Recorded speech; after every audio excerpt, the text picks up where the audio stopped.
Hello everyone, সবাই কেমন আছো? তো আজকের রেসিপিটা খুব সিম্পল একটা রেসিপি। তো এই ধরনের রেসিপি আমি কখনো শেয়ার করিনি। আমার রেসিপি সবসময় থাকে চিকেন বা মাটন দিয়ে। তো চলো এই রেসিপিটা তোমাদের সাথে শেয়ার করি। তো এখানে চিংড়ি মাছটা কেটে ধুয়ে নিয়েছি ভালো করে, আর পটলটা এইভাবে ছেড়ে নিয়েছি, আর দুধকে মুখটা কিন্তু এইভাবে ছিঁড়ে নিতে হবে। এবারে দিয়ে দেবো লবণ, হলুদ গুঁড়ো দিয়ে পটলটা বেশ ভালোভাবে মাখিয়ে নিলাম। এবারে তেলের মধ্যে কিন্তু পটলটা ছেড়ে দিলাম, এইভাবে নাড়াচাড়া করে দিলাম। একটুখানি এদিকে চিংড়ি মাছটা দিয়ে দিলাম লবণ, হলুদ গুঁড়ো দিয়ে মাখিয়ে কিন্তু রেখে দিলাম। এবারে পটলটা তুলে নেব। এবারে ওই তেলের মধ্যে দিয়ে দিলাম কেটে রাখা আলুটা।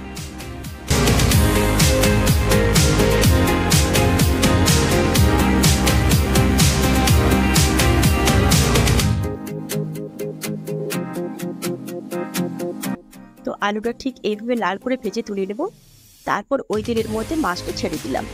তো চিংড়ি মাছটা খুব বেশি লাল করে ভাজার দরকার নেই, একটু উল্টে পাল্টে তুলে নিলেই হবে।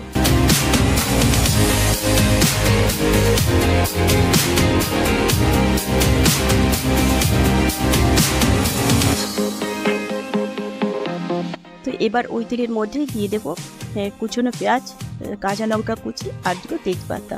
তো এবারে কিছুক্ষণ নাড়াচাড়া করে দিয়ে দিলাম পরিমাণ মতো লবণ। আবারও একটু মিশিয়ে নিয়ে দিয়ে দিলাম আদা রসুন বাটা। এবারে কিছুক্ষণ ভালো করে কষিয়ে নেব। তারপর অ্যাড করে দিলাম কিছু গুঁড়ো মশলা, দিলাম জিরে গুঁড়ো, হলুদের গুঁড়ো, লঙ্কার গুঁড়ো, আর অল্প জল দিয়ে নাড়াচাড়া করে দিয়ে দিলাম ভেজে রাখা আলুটা। এবারে আলুটার সাথে মশলাটা বেশ একটু ভালো করে কষিয়ে কিছুক্ষণের জন্য চাপা দিয়ে দিলাম। তো এইভাবে তেল ছেড়ে আসলে দিয়ে দিতে হবে পটলটা।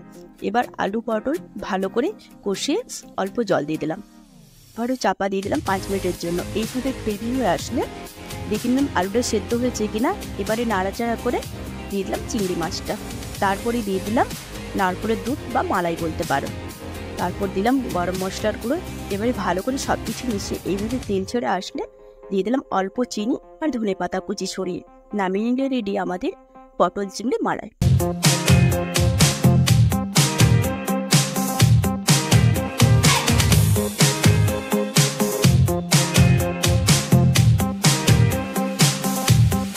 এবার নামিয়ে নিলাম একটা ছোট্ট ট্রের মধ্যে, আর গরম গরম ভাতের সাথে খেতে কিন্তু অসাধারণ হয়েছিল।